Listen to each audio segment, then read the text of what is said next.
Tablik Akbar ngaji kebersamaan Kiai Haji Muhammad Faris Alihaq, pengasuh Pondok Pesantren Buntet Cirebon, Jawa Barat.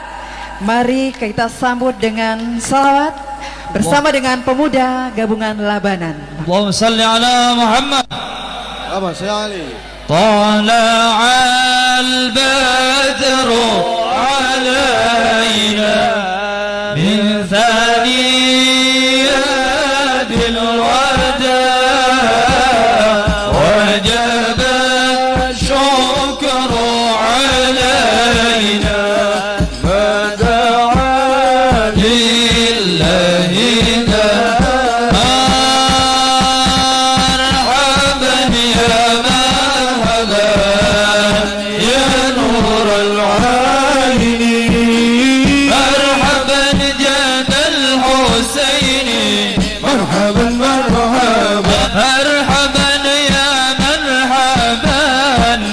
خير الدائين.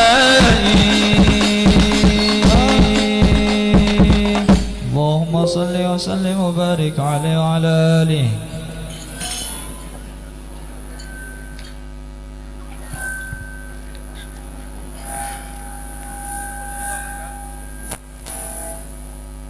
Assalamualaikum warahmatullahi wabarakatuh. Assalamualaikum warahmatullahi wabarakatuh. Innallaha witrun yuhibbul witra. Assalamualaikum warahmatullahi wabarakatuh.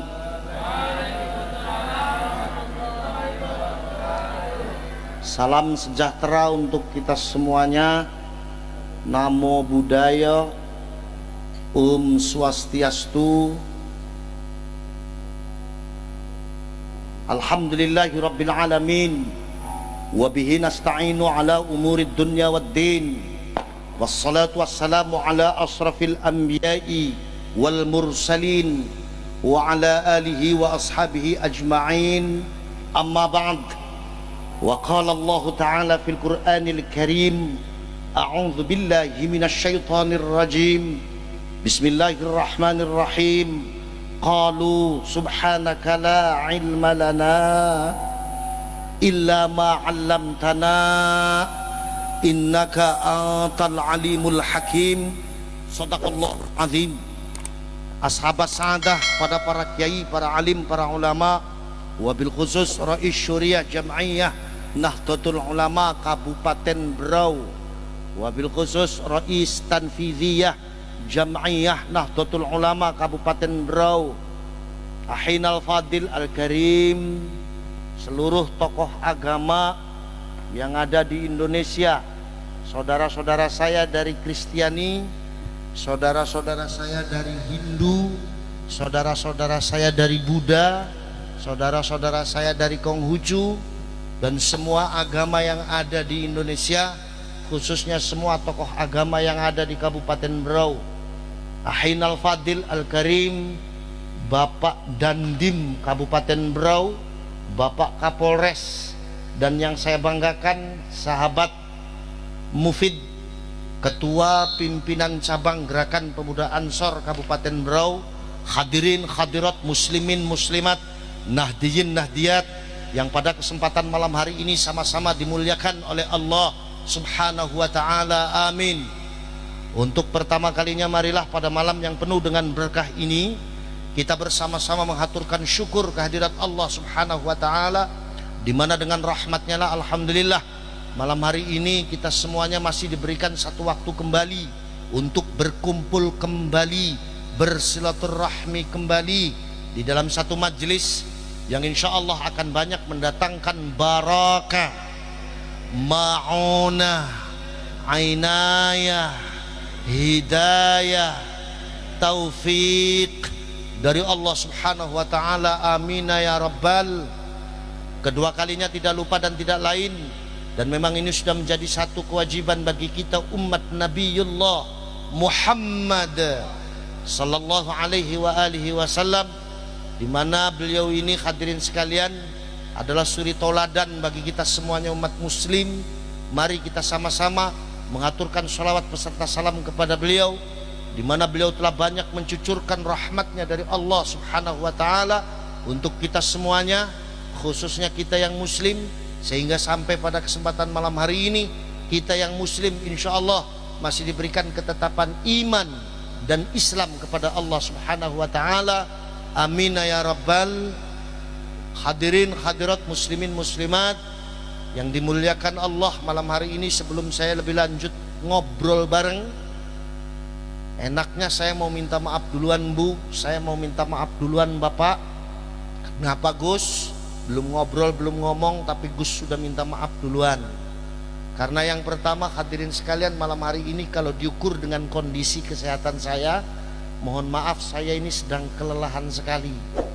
Karena di bulan-bulan ini saya ini ditugasin oleh Kiai Sepuh Jam'iyah Nahdlatul Ulama, suruh ngomongin orang sejagat-jagat, dari mulai pucuknya timur sampai barat, pucuknya selatan sampai utara. Sampai praktis dalam waktu 1 bulan ini saya belum sempat istirahat sama sekali. Tapi alhamdulillah, semangat saya untuk Indonesia, semangat saya untuk negara kesatuan Republik Indonesia mengalahkan rasa capek saya, sehingga malam hari ini walaupun dengan kondisi yang sangat kelelahan, saya alhamdulillah bisa sambangi Berau dan bersilaturahmi dengan semua saudara saya yang ada di Berau. Alhamdulillah. Hadirin sekalian, maka dari itu malam hari ini, di malam yang penuh dengan kebahagiaan ini, jadi barangkali nanti apa waktu saya atau segala-galanya yang berkaitan dengan pribadi saya kurang bisa memuaskan hati saudara-saudara sekalian, sebelumnya saya mohon maaf yang sebesar-besarnya. Diterima apa diterima? Diterima apa diterima? Itu yang pertama. Yang kedua, saya mau minta sama tukang sound system. Mana tukang sound systemnya nih? Ini kelemahannya tukang sound system begitu Pak, mentang-mentang mau balik ngomongnya belum kenceng, di kotak-katik mulu. Padahal nggak usah di kotak-katik, ntar juga kenceng sendiri. Betul apa betul? Oh nggak ada, orang ngaji langsung ngegas tuh nggak ada. Pura-puranya pelan-pelan dulu baru nanti ngegas. Betul? Iya. Wis Mas, menengo Mas. Sampean turu ae kono. Hone ciliki. Ojo kegedean, aku tuh penyanyi dangdut. Wis sampean turu, menengo tangane. Wah, ini kotak-katik meneh mulih pengajian kapruki karo wangun. Alhamdulillah. Nah, yang terakhir saya mau nanya, di Berau kalau ngaji malam biasanya nyampe jam berapa? Jam berapa? Subuh. Jancuk tuh. Songko aku wayang apa piye? Sabah subuh. Udah, saya mau nanya sama ibu-ibu aja, bapak-bapak nggak ada yang jujur. Bu, ibu-ibu seneng yang panjang apa yang pendek? Panjang. Seneng yang panjang apa yang pendek? Panjang. Berarti namanya ibu-ibunya normal Pak, seneng yang panjang katanya. Alhamdulillah. Nah, yang terakhir, malam ini judulnya panitianya adil. Betul apa betul? Yang dikasih air minum bukan yang cuma duduk, saya juga dikasih air minum tuh. Cuma di mana-mana yang namanya panitia pengajian sama judulnya Kiai mesti air putih, padahal saya juga doyan air jeruk, doyan saya. Alhamdulillah. Hadirin hadirat muslimin muslimat, nadiin nadiat yang saya hormati. Malam hari ini kita kumpul di sini di dalam rangka kita sama-sama menyatukan kebangsaan kita di dalam acara malam refleksi akhir tahun, rangkaian acara HUT Trans Labanan ke-39 tahun. Ini ngaji kebangsaan, bicara soal Indonesia. Hadirin sekalian, adalah merupakan tanggung jawab kita bersama sebagai warga negara Indonesia. Kalau bapak-bapak dan ibu-ibu punya perpikiran bahwa yang berkewajiban menjaga negara itu cuma TNI, itu salah besar. Kalau ibu-ibu, bapak-bapak punya pemikiran yang wajib menjaga negara itu cuman polisi, itu salah pikiran. Yang berkewajiban menjaga negara kesatuan Republik Indonesia ini adalah kita sebagai warga negara Indonesia. Maka di NU, bapak-bapak dan ibu-ibu sekalian, NKRI harga mati itu bukan jargon biasa. Ketika orang NU, ketika sahabat-sahabat Banser, sahabat-sahabat Ansor mengatakan NKRI harga mati, itu bukan hanya sekedar jargon. Tapi di NU, NKRI harga mati adalah falsafah kehidupan kita di dalam berbangsa yang akan terus diperjuangkan oleh Jam'iyah Nahdlatul Ulama.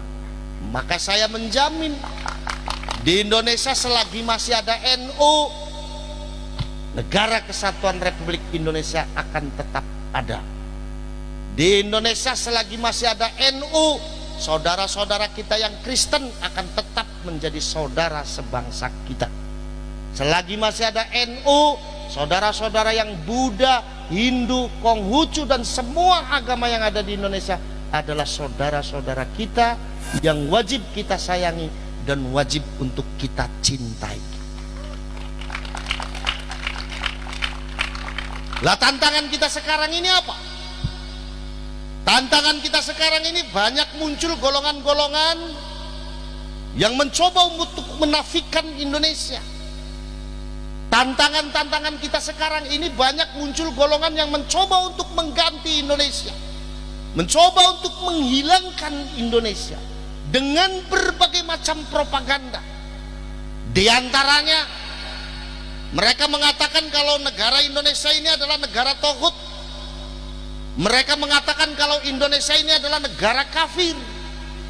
Mereka mengatakan kalau negara Indonesia ini adalah negara yang tidak berdasarkan hukum Islam. Banyak muncul golongan seperti itu. Padahal mereka yang mengatakan seperti ini adalah mereka yang tidak pernah punya sejarah dengan negara kesatuan Republik Indonesia. Mereka yang mengatakan bahwa Indonesia negara kafir, mereka yang tidak pernah berkorban dengan negara kesatuan Republik Indonesia. Sebab kalau kita flashback pada perjuangan sejarah negara Indonesia, Indonesia ini kurang Islam apa Pak? Yang mendirikan negara kesatuan Republik Indonesia ini diantaranya adalah para kiai dan para ulama Nahdlatul Ulama, para kiai dan para ulama pesantren Nahdlatul Ulama. Beliau mengorbankan jiwa dan raganya untuk negara kesatuan Republik Indonesia. Pertanyaannya, mungkin tidak kiai dan ulama NU di dalam mendirikan negara kesatuan Republik Indonesia lari dari hukum Islam? Enggak mungkin. Pertanyaannya, kalau yang membangun negara kita ini adalah para kiai dan para ulama, mungkin tidak kiai dan ulama Nahdlatul Ulama lari dari hukumnya Allah ketika mendirikan kesatuan negara kesatuan Republik Indonesia? Enggak mungkin. Wong kiai itu jangankan bikin negara yang tanggung jawabnya dunia akhirat, lagi bikin satu kamar pondok santri saja istikharahnya 8 kali Pak. Maka kata kiai dan ulama NU, negara Indonesia ini dibangun didasarkan dengan 2 sejarah perjuangan Rasulullah Sallallahu Alaihi Wasallam. Sejarah yang pertama adalah sejarah Piagam Madinah. Ini kalau diterangkan terlalu lama. Penai ngomong, gak apa-apa. Terus apa terus? Alhamdulillah. Kata kiai dan ulama NU, didirikannya negara kesatuan Republik Indonesia didasarkan pada 2 sejarah perjuangan Rasul. Yang pertama adalah Piagam Madinah dan yang kedua adalah sejarah Fathu Makkah. Yang mau saya terangin yang kedua, sejarah dibukanya kota Mekah. Kurang apa Rasulullah ketika membuka kota Mekah? Umatnya Rasulullah jumlahnya sudah jutaan, sementara orang Quraisy di Mekah jumlahnya tinggal ratusan. Maka ketika Rasulullah datang bersama umatnya membuka kota Mekah, orang Quraisy lari tunggang langgang karena takut Rasulullah balas dendam. Mereka lari meninggalkan rumahnya masing-masing. Bahkan diumumkan di atas Ka'bah, wahai orang Mekah, kita lari semua, Muhammad mau datang ke Mekah dan pastinya dia akan balas dendam kepada kita. Semua orang Mekah lari meninggalkan rumah masing-masing. Tapi apakah benar Rasulullah balas dendam? Ternyata enggak. Melihat kondisi orang Mekah yang tak lari tunggang langgang dengan kehadirannya, beliau dengan lantang mengatakan, kata beliau, ya ahla Makkah, wahai orang Mekah, jangan pada lari, saya kesini mau berdamai dengan kalian. Wahai orang Mekah, kalian jangan pada lari, saya kesini akan bersaudara dengan kalian. Sebegitupun orang Quraisy tidak percaya. Mereka pada tetap lari dan berdiam diri di bawah gunung-gunung. Melihat kondisi semacam ini, apa yang dia lakukan oleh Rasul? Rasul menjemput mereka satu persatu. Kata Rasul, bu, ayo pulang, itu rumahnya jangan ditinggal. Saya nggak akan ngerebut rumahnya ibu. Pak, ayo pulang, itu ternaknya jangan ditinggal, belum dikasih makan. Saya nggak akan pernah merebut ternak bapak. Kurang percaya, Rasul memberikan 3 jaminan keamanan kepada orang Quraisy. Yang pertama kata Rasul, man dakhala fi baitihi fahuwa amin. Orang Mekah yang masuk ke rumahnya sendiri aman. Man dakhala fi baiti Abi Sufyan fahuwa amin. Dan kalian mau masuk ke rumahnya Abu Sufyan, pimpinannya orang Quraisy, aman, tidak akan diapa-apa. Bahkan kalau kalian masuk ke rumahnya sendiri dan menutup rapat pintunya pun aman, kata Rasulullah, tidak akan diapa-apakan. Sehingga dengan kebaikan akhlak Rasulullah seperti itulah akhirnya orang Mekah dan Madinah aklamasi mengangkat beliau sebagai pemimpin negara. Jadi kalau ada orang mengatakan Rasulullah diangkat menjadi pemimpin negara yang memilih hanya orang Islam, itu bagian dari pengkerdilan nasnya Allah yang memberikan pangkat kepemimpinan kepada Rasul dengan sebutan rahmatan lil alam. Rasulullah diangkat menjadi pemimpin negara yang memilih bukan hanya orang Islam. Di Mekah, Madinah ketika itu masih banyak orang Nasrani. Di Mekah, Madinah masih banyak orang Yahudi. Di Mekah dan Madinah masih banyak orang Majusi. Dan Rasulullah sadar kalau yang mengangkat dirinya bukan hanya orang Islam. Lalu apa yang dilakukan oleh Rasul? Rasul menghadap kepada Allah Subhanahu wa ta'ala. Ketika Rasul menghadap kepada Allah, Allah memberikan teguran. Tapi teguran di sini bukan berarti karena Rasul melakukan kesalahan, tapi teguran di sini adalah peringatan. Lek jare wong Jawa ngomong wanti-wanti. Apa teguran Allah? Gusti Allah tahu datang Kanjeng Nabi. Jare Gusti Allah, Muhammad fadilu ala ummatik. Kamu harus adil kepada umatmu. Kalau ada koin adil berarti ada dua atau ada sesuatu yang belum seimbang yang harus diseimbangkan oleh Rasulullah Sallallahu Alaihi Wasallam. Beliau fatona, cerdas. Beliau mengerti betul teguran Allah di sini mengandung satu perintah. Kalau beliau diperintahkan oleh Allah untuk mendirikan keadilan di dalam kehidupan berbangsa dan bernegara. Lalu apa yang dilakukan oleh Rasul untuk mendirikan keadilan di dalam kehidupan berbangsa dan bernegara? Apa Rasulullah menjadikan Al-Quran sebagai hukum negaranya? Ternyata tidak. Apa Rasulullah menjadikan hadisnya sebagai hukum negaranya? Juga tidak. Lalu apa yang dilakukan oleh Rasul untuk membangun keadilan dalam kehidupan berbangsa dan bernegara? Rasul tidak menjadikan Al-Quran sebagai hukum negaranya. Rasul tidak menjadikan hadisnya sebagai hukum negaranya. Tapi Rasul membangun mu'ahadah watoniyah, kesepakatan hidup dalam satu naungan hukum dan negara. Di antara yang disepakati, kalau ada orang Mekah Madinah melakukan kesalahan, maka ia akan dihukum sesuai dengan hukum agamanya masing-masing. Maka mohon maaf, ketika Rasulullah ini menyangsi orang Yahudi yang kedapatan melakukan zina ghairu muhsan dengan cara diranjam dan diasingkan 1 tahun, mohon maaf, ketika itu belum hukum Islam, masih hukumnya kitab Taurat. Walaupun pada akhirnya diwahyukan juga di dalam Al-Quran sebagai bukti bahwa Al-Quran kitab pelengkap bagi kitab-kitab lainnya bagi umat Islam. Jadi di dalam membangun tingkat keadilan dalam kehidupan berbangsa dan bernegara, Rasul tidak menjadikan Al-Quran sebagai hukum negaranya, Rasul tidak menjadikan hadisnya sebagai hukum negaranya, tapi Rasul membangun mu'ahadah wataniyah, kesepakatan kita hidup dalam satu naungan hukum dan negara. Setelah mu'ahadah wataniyah itu berdiri tegak di tengah-tengah masyarakat Mekah dan Madinah, apa langkah selanjutnya yang dilakukan Rasul? Rasul mengumandangkan bahasa nasionalisme kebangsaannya. Lewat satu hadisnya beliau berucap, man adza zimmiyan faqad adzani, faman adzani faqad adzallah.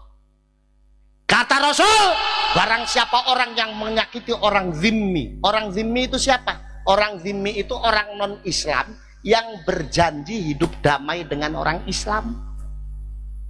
Yang sepakat hidup damai dengan orang Islam itu namanya orang zimmi. Kata Rasul, siapa yang menyakiti orang zimmi berarti menyakiti aku. Dan barang siapa yang menyakiti aku berarti menyakiti Allah Subhanahu wa ta'ala. Yang jadi pertanyaan, siapa yang berani mengatakan kalau konteks dikeluarkannya hadis itu adalah bentuk pembenarannya Rasul terhadap akidah dan agamanya orang non-muslim? Nggak ada yang berani. Jangankan kita, muhadditsin min mutaqaddimin hatta mutaakhirin, tidak ada yang berani. Kenapa? Karena konteks dikeluarkannya hadis itu adalah nasionalisme kebangsaan Rasulullah Shallallahu Alaihi Wasallam, dan ini yang menjadi falsafah besar bagi para kiai dan ulama Nahdlatul Ulama di dalam mendirikan negara kesatuan Republik Indonesia. Yang jadi pertanyaan kedua, mana bentuk muahadah kita sebagai warga negara Indonesia? Bentuknya 4 pilar kebangsaan. 1. Pancasila. 2. Undang-Undang Dasar 45. 3. Bhinneka Tunggal Ika. Dan yang keempat, Negara Kesatuan Republik Indo. Jadi Pancasila syar'i, syar'i. Undang-Undang Dasar 45 syar'i, syar'i. Bhinneka Tunggal Ika syar'i, syar'i. Negara Kesatuan Republik Indonesia syar'i, syar'i. Maka kalau ada golongan atau kelompok yang ingin merubah Indonesia menjadi negara Islam, tanyakan Islam ala siapa? Kalau mereka mengatakan Islam ala Rasulullah, tolak oleh kita. Bukan Islam ala Rasulullah, tapi Islam ala buatumu ini.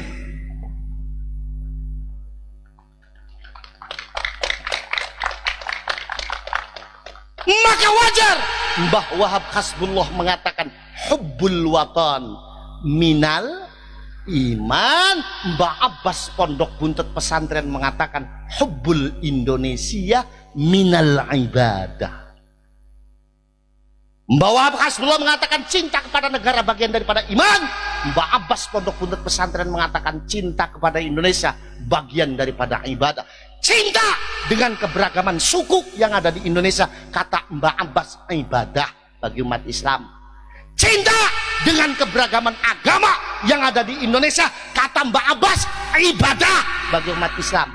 Cinta dengan keberagaman budaya yang ada di Indonesia, kata Mbah Abbas, itu ibadah. Karena cinta dengan Indonesia bagian dari rasa syukur kita kepada Allah Subhanahu wa ta'ala.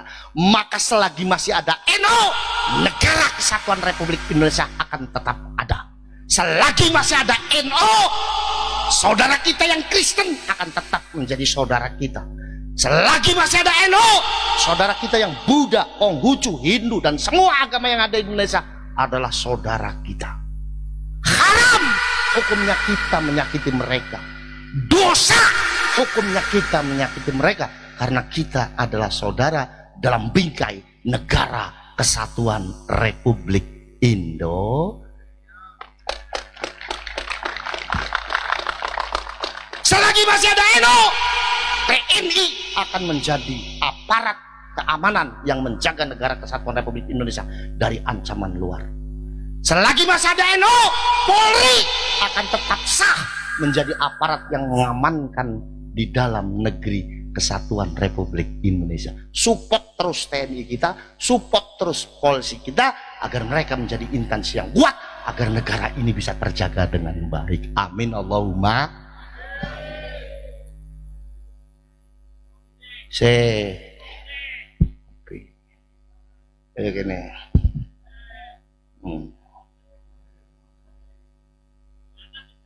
Oh iya, teh, kopi, minuman. Iki sakmene nang Cirebon 2.500. Teh 2.000.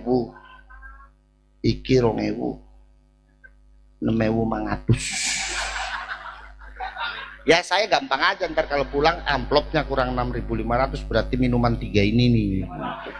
Iki lah sing gumun ono tisune barang. Ya aku dianggap kuda lumping apa piye iki kan. Alhamdulillah. Maka berbanggalah menjadi warga negara Indonesia. Indah tadi ngelihat bagaimana tokoh-tokoh agama kita berdoa di sini. Betul apa betul? Itu Indonesia. Nah wong sing takbar takbir gak pernah sholat takbir tok yo nang Indonesia itu.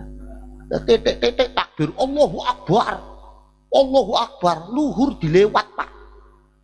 Na'udzubillah min. Ada lagi tantangan kita. Saya kalau ngomong sama potongan begini emang susah nih. Dibentak pada kaget. Saya ngomongnya lembek pada ngantuk. Iya, ini memang yang namanya orang zaman sekarang, orang Islam itu udah nggak pada suka sama kiai. Contohnya orang Berau. Toh nggak percaya orang Berau kalau manggil dangdutan berani puluhan juta Pak. Manggil kiai 7.500 tok. Jancuk.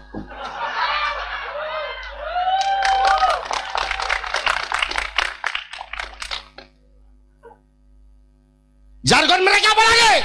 Amar ma'ruf nahi munkar. Nggih napa nggih?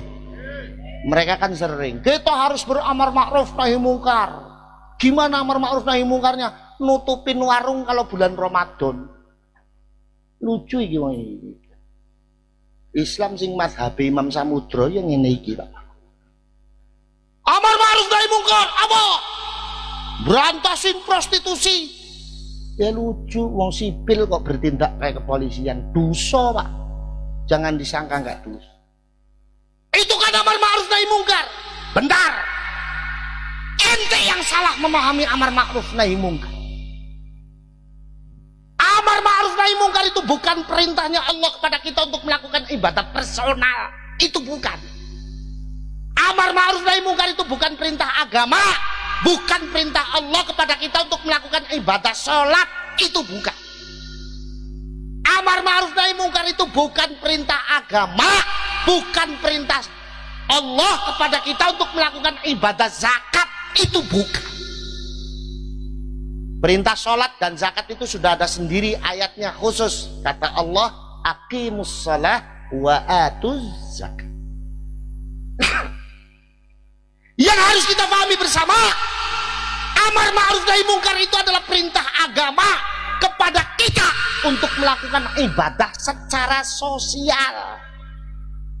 Pemerataan sistem ekonomi yang membela kepada masyarakat kecil, penyelenggaraan sistem politik yang berbasis kepada keadilan, hadza al-amru bil ma'ruf wan nahyu 'anil munkar.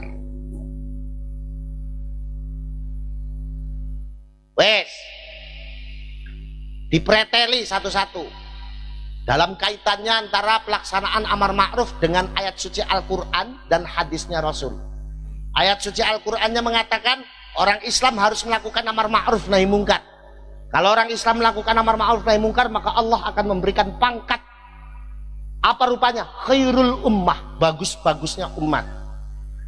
Lebih lanjut, Rasulullah dalam hadisnya mengatakan, man ra'a minkum munkaran falyughayyir satu biyadi. Fa illam tastati' fa bilisani. Fa illam tastati' fa biqalbi. Wa dzalika ad'aful iman.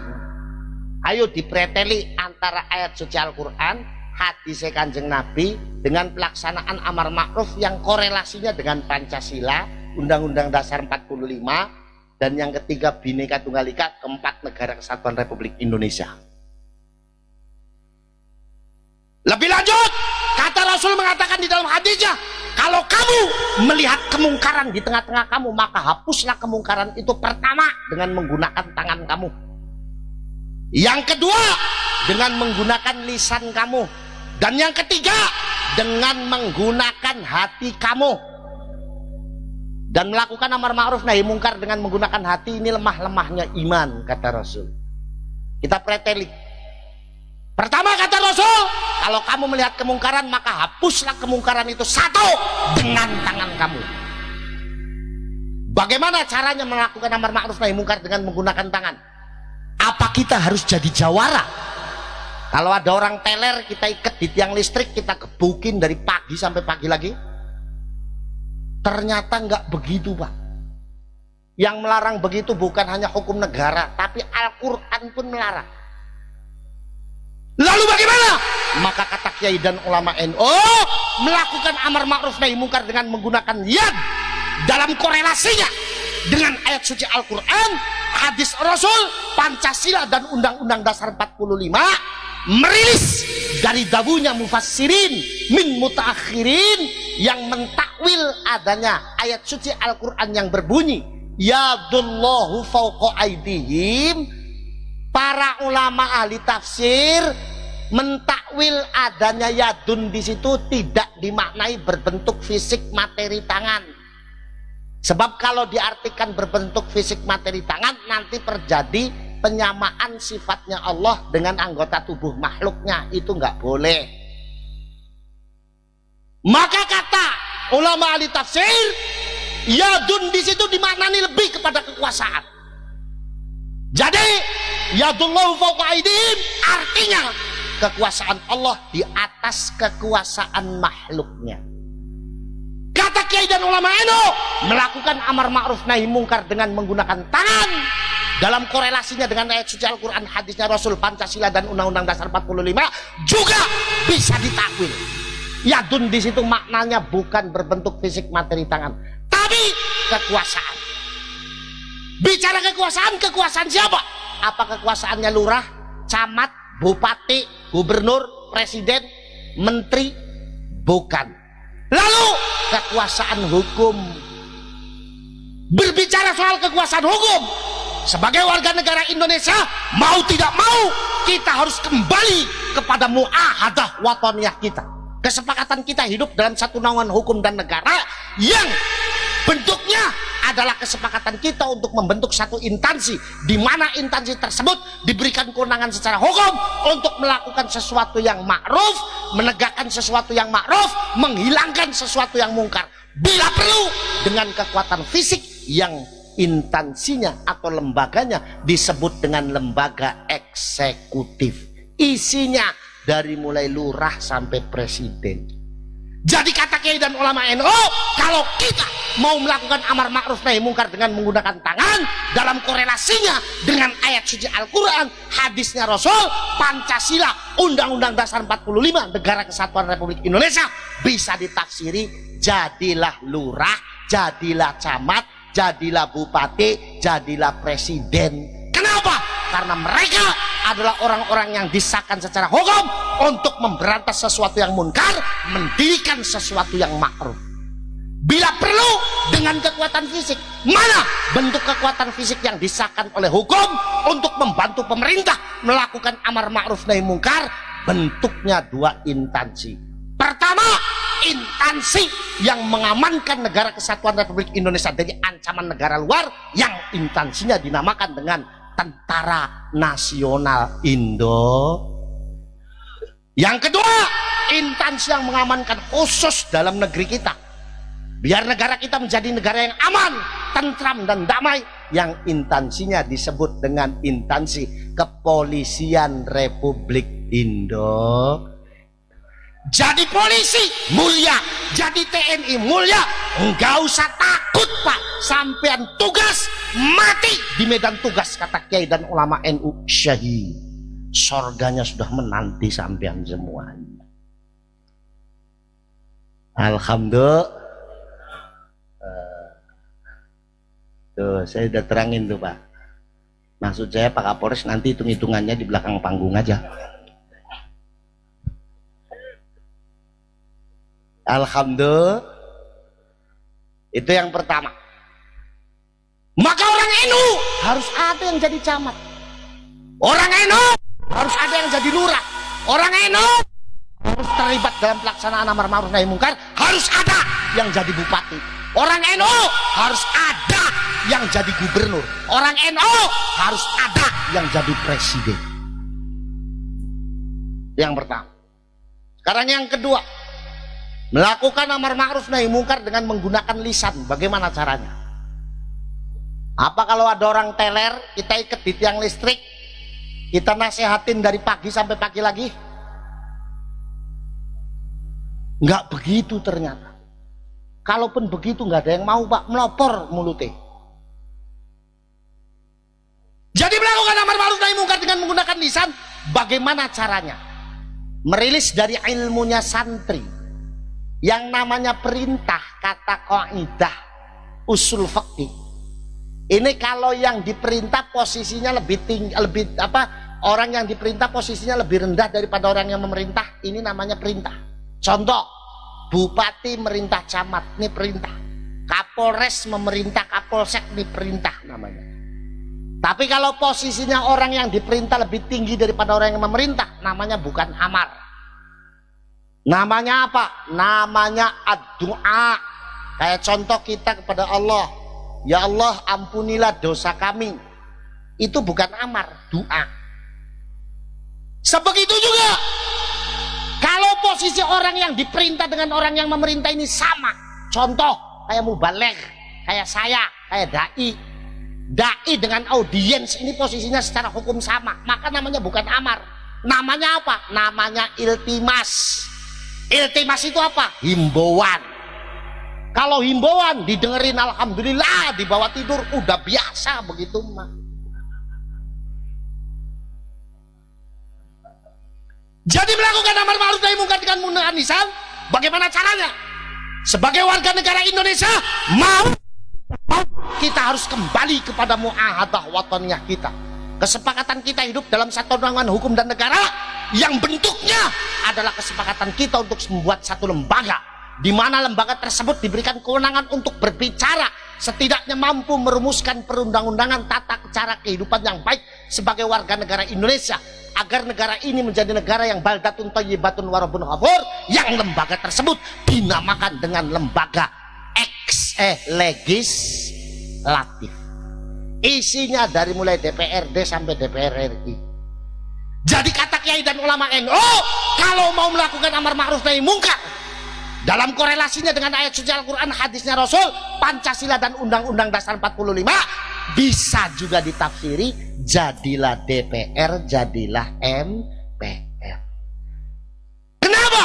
Karena mereka adalah orang-orang yang diberikan kewenangan hukum untuk berbicara, setidaknya mampu merumuskan perundang-undangan tata cara kehidupan yang baik sebagai warga negara, agar negara ini menjadi negara yang damai dan tentram, diridhoi oleh Tuhan Yang Maha Esa, yang lembaganya dinamakan lembaga legislatif. Jadi kalau mau amar ma'ruf nahi mungkar dengan menggunakan lisan, kata kiai NU, jadilah DPR, jadilah MPR. Maka kader NU harus ada yang jadi DPR, harus ada yang jadi MPR. Kalau sudah jadi DPR, ngomong, jangan tidur mulu. Ini udah jadi DPR, ngomong enggak tidur mulu. Udah tidur, bangun nonton film porno.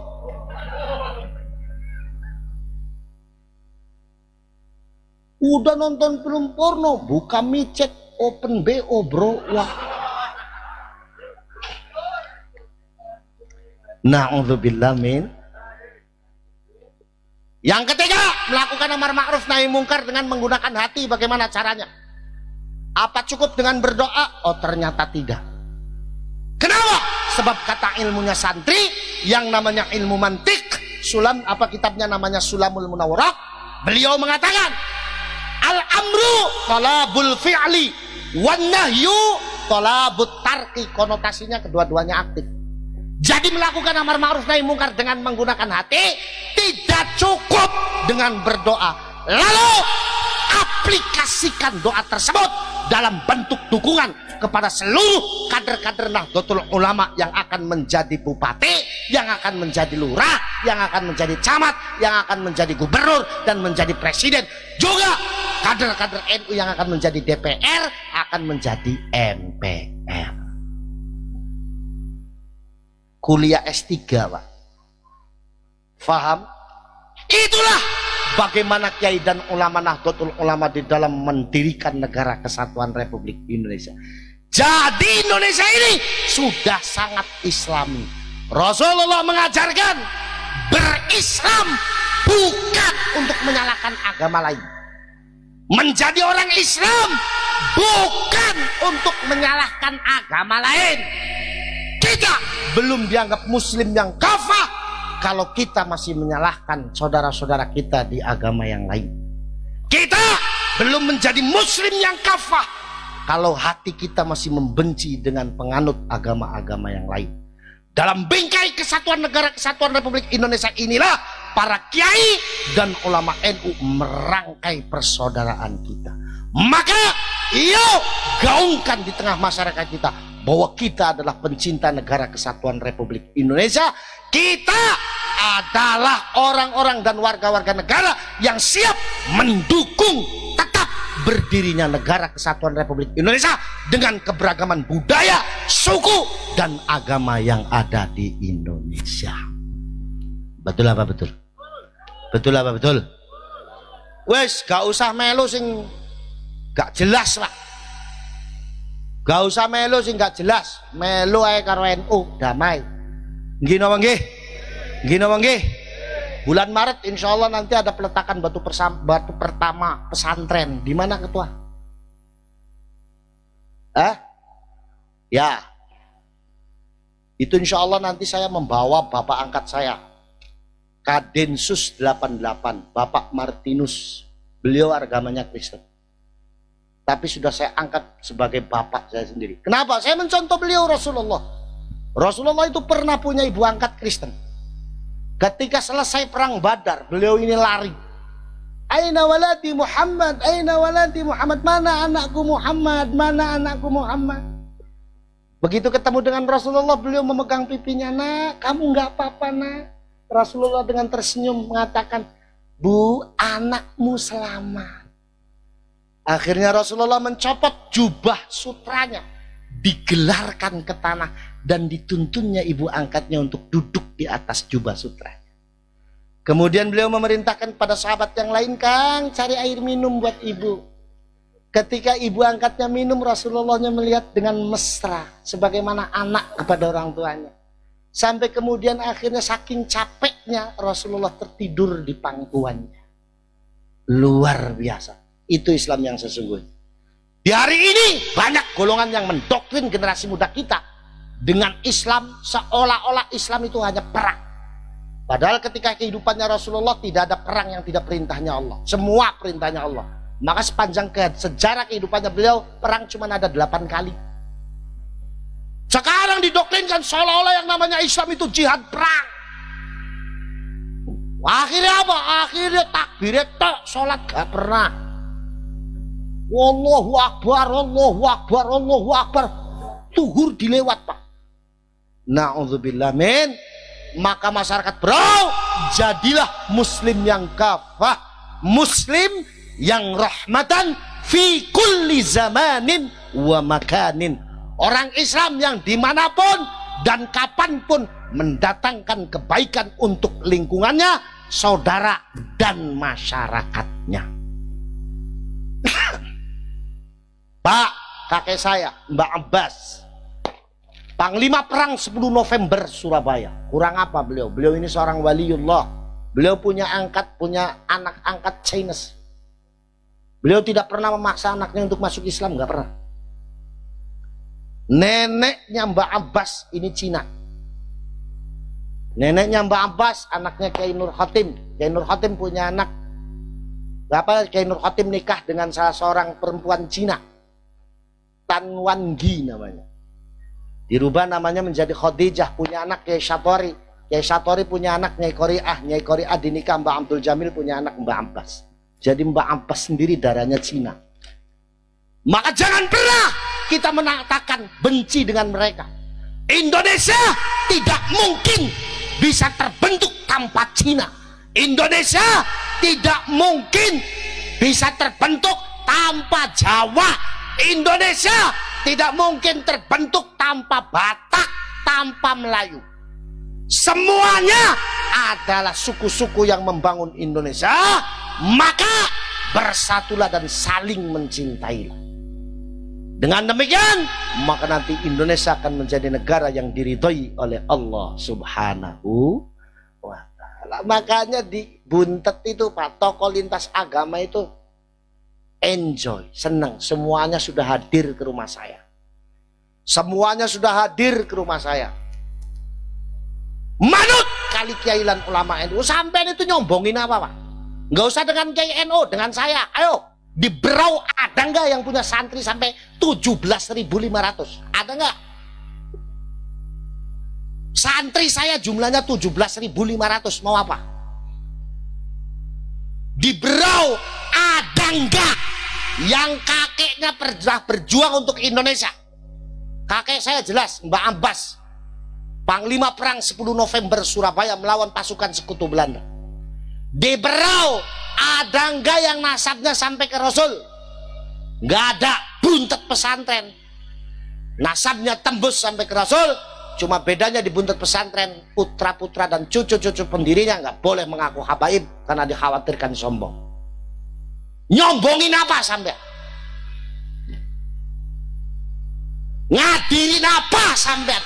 Melu ulama NU, melu Kiailan ulama Nahdlatul Ulama. Bismillah, yuk.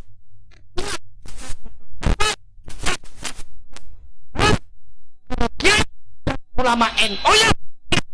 Kita semuanya bakal selamat dunia dan akhiratnya. Amin. Amin. Iki bupatinya ngendi iki? Bupatinya kemana Pak Kapolres? Hah? Oh, dengan Pak ini ya. Kemana Pak? Ibu bupatinya kemana? Lagi sibuk. Oh ya nggak apa-apa. Jenenge bupati ya enggak? Jangan suudzon. Yang penting kita berdoa mudah-mudahan ibu bupati umurnya panjang. Amin. Nyampe hari kiamat.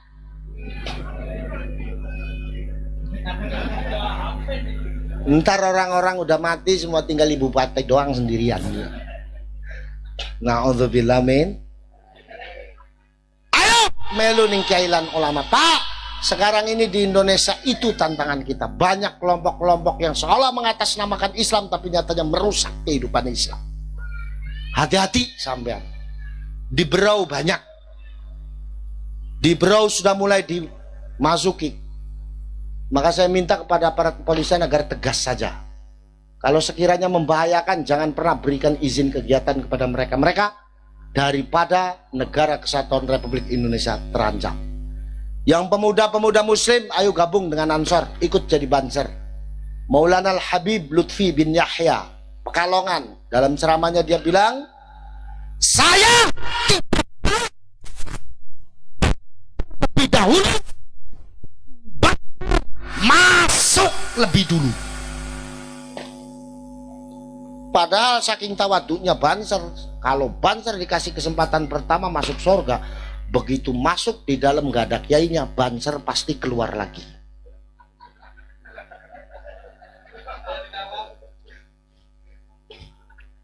Gini bang G, ditakoni Mas kenapa keluar Mas? Gak ada kiai saya katanya begitu.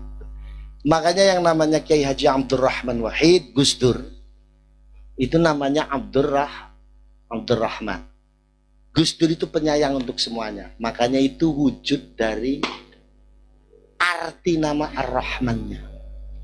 Gus Dur itu dengan siapapun dekat. Gus Dur mengajarkan kepada kita generasi NU untuk dekat kepada semuanya. Persoalan agama itu sudah final masing-masing, Pak. Ada satu hal yang harus kita perjuangkan bersama, yaitu persoalan kebangsaan. Umat Islam yang mau berkorban untuk bangsanya, maka jaminan surganya sudah jelas. Kata Kiai Haji Abdurrahman Wahid. Berjuang untuk bangsanya adalah tetap dengan mempertahankan keberagaman agama, keberagaman budaya, keberagaman suku yang ada di Indonesia. Pak, dosa bagi umat Islam untuk membenci sesama saudara sebangsa.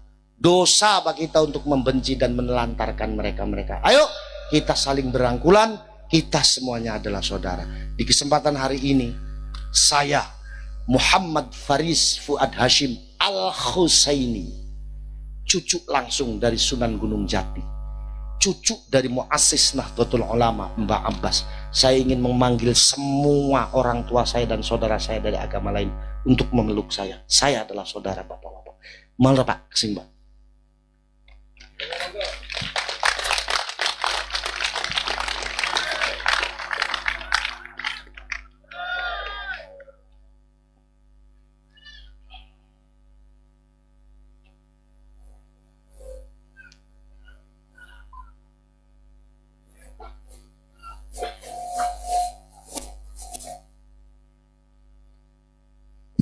Ini saudara saya.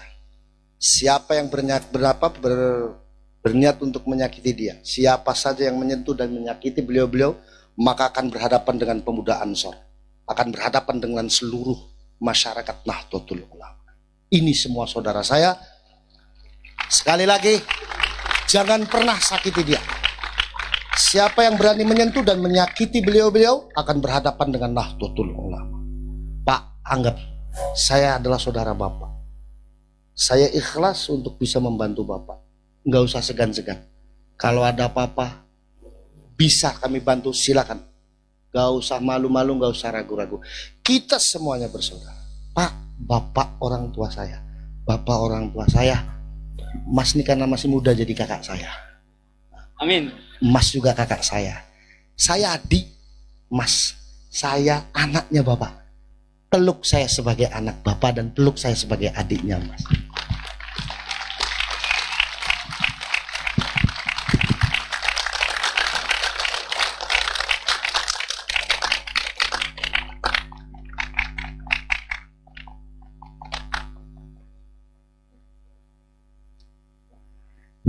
Inilah Indonesia yang diinginkan oleh Allah Subhanahu wa Ta'ala. Sebagai umat Muslim, sebagai umat terbesar di Indonesia, mampu menghargai beliau-beliau ini, mampu menyayangi beliau-beliau ini, karena itu yang diajarkan oleh Rasulullah Sallallahu Alaihi Wasallam. Pak, teroris-teroris itu bukan Islam. Mereka itu tidak punya agama. Mereka tidak beragama.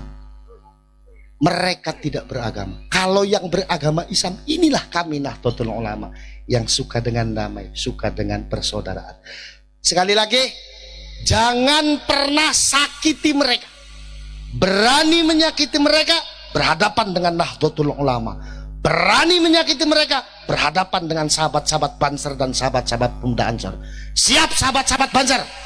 Siap sahabat-sahabat Banser? Jangan ragu Pak. Kalau butuh bantuan kami, silakan. Kami buka 24 jam untuk Bapak semua. Karena Bapak adalah saudara saya. Terima kasih sudah bisa menerima saya di Berau. Terima kasih saya sudah bisa datang ke Berau. Mudah-mudahan silaturahmi kita ini akan berlanjut. Amin. Salam buat seluruh keluarga Kristen, keluarga Buddha, keluarga Hindu dan semuanya. Salam dari saya, salam hormat saya kepada mereka. Jangan khawatir, mereka saudara saya.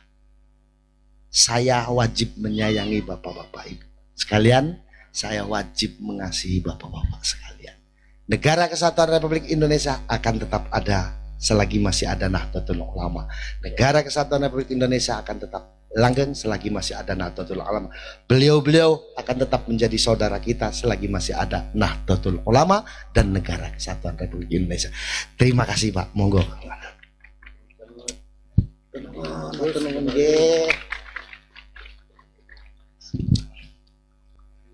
Makanya untuk Pak Kapolres, Pak, kalau ada teroris di sini, Pak, nggak usah kasih tahu kami, Pak, cukup kasih alamatnya saja.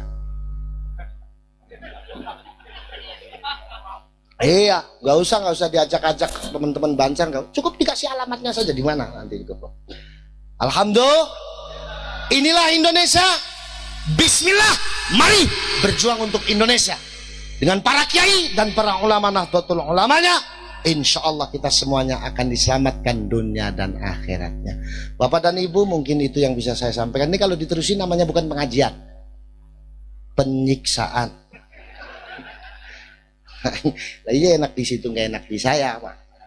Nah, saya dari Jawa Barat, saya dari Cirebon. Tempat saya namanya Pondok Buntet Pesantren. Silakan masyarakat Berau yang kebetulan ke Jawa, khususnya di Jawa Barat, mampir ke pondok saya. Buntet Pesantren berdiri sudah 4 abad yang lalu. Didirikan oleh salah seorang putra mahkota Kesultanan Kanoman yang bernama Mbah Mukoyim. Sekarang sudah angkatan ke-9, saya cucu yang ke-9. Buntet Pesantren jumlah santrinya sekarang sudah 17.550. Dari semua provinsi ada, ditambah Malaysia, Brunei, Thailand, dan Filipina. Silakan mampir datang ke Buntet kalau kebetulan bapak-bapak dan ibu-ibu ke Jawa. Enggak usah takut nggak dikasih makan, tak kasih makan, tak layani. Wah, kopi apalagi, Pak? Kopi murah.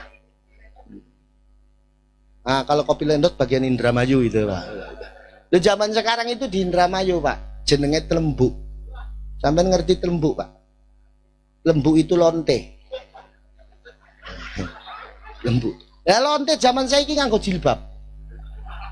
Selonte pakai jilbab, Pak. Tak kasih tahu sama saya, Mbak kan lonte, kenapa pakai jilbab? Saya sih lonte syariah kan. Bilangnya gitu, Pak. Wes, pokoknya melu Nahdlatul Ulama. Ojo protes. Wes manut karo para kiai. Manut kali para ulama. Wong sekarang nih kadang-kadang kader NU-nya sok protes. Saya pernah ditanya, "Gus, kenapa Nahdlatul Ulama itu namanya Nahdlatul Ulama?" Lah memang kenapa? Kalau Nahdlatul Ulama kan yang ikut cuman ulama, yang enggak ulama enggak bisa ikut. Karpu piye? Diganti, Gus. Diganti apa? Ya Nahdlatul Muslimin, biar bisa menyentuh semuanya. Ya Nahdlatul Muslimin pun belum menyentuh semuanya. Kenapa, Gus? Karena orang Islam itu bukan cuma yang laki-laki, ada yang perempuannya. Jadi kalau Nahdlatul Muslimin nggak cukup, harus ditambahi wal muslim. Itu pun belum menyentuh semuanya. Kenapa, Gus? Sebab satu-satunya jamaah yang melibatkan orang hidup dan orang yang sudah mati cuma NU. Jadi kalau Nahdlatul Muslimin wal Muslimat gak cukup, harus ditambah. Tambahnya apa, Gus? Al-akhya'i minhum wal syai'un lillahi lahumul. Ini mau bikin jam'iyah apa tawasulan? Goblok kamu ini. Nggih ta, nggih? Makanya nggak usah kritis, nggak usah sok kritis manut karo para kiai. Ya ini sudah istilah hukumnya sudah benar untuk Indonesia. Dijaga negara kesatuan Republik Indonesianya, support terus TNI-nya. Support terus polisinya. Pak TNI nggak usah takut, Pak. Kalau negara ini dijajah oleh negara lain, saya tidak akan pernah tinggal diam. Kiai dan ulama NU tidak akan pernah tinggal diam. Saya akan perintahkan 17.000 santri saya untuk keluar. Bismillah, angkat senjata, bantu TNI mempertahankan negara kesatuan Republik Indonesia. Kalau negara ini dijajah oleh perusuh-perusuh dalam negeri, nggak usah takut, Pak Kapolres. Kiai dan ulama NU tidak akan mungkin tinggal diam. Beliau-beliau pasti akan memerintahkan santrinya untuk turun ke lapangan, angkat senjata, bismillah, mengamankan negara ini bersama-sama dengan kepolisian negara Republik Indonesia. Makanya yang tegas, Pak, jadi polisi itu yang tegas. Ono tembak, ya sampean gawe pistol nganggur ae. Niki pistolnya gopo ta? Wis ono teroris ngopo, wis gak usah ngomong, dor, beres. Lah ya ta? Ini yang gawa pistol lang kene, gak pernah nembak. Akhirnya pistol iki karo pistol iki gak ono bedane. Yang iki nganggur, sing iki yo nganggur. Jangan. Betul apa betul? Nah, kita ini percaya sekali dengan kepolisian kita. Beberapa kasus polisi kita ini luar biasa nanganinya. Dulu ono wong wadon ngaku jadi malaikat Jibril. Ya ta? Siapa jenenge sapa? Lia Edan. Wadon-wadon ngaku jadi malaikat jin. Akhirnya ditangkap polisi. Makanya saya ngomong polisi paling top warkotop salam dunia, cuman polisi Indonesia tok. Bisa nangkep malaikat Jibril.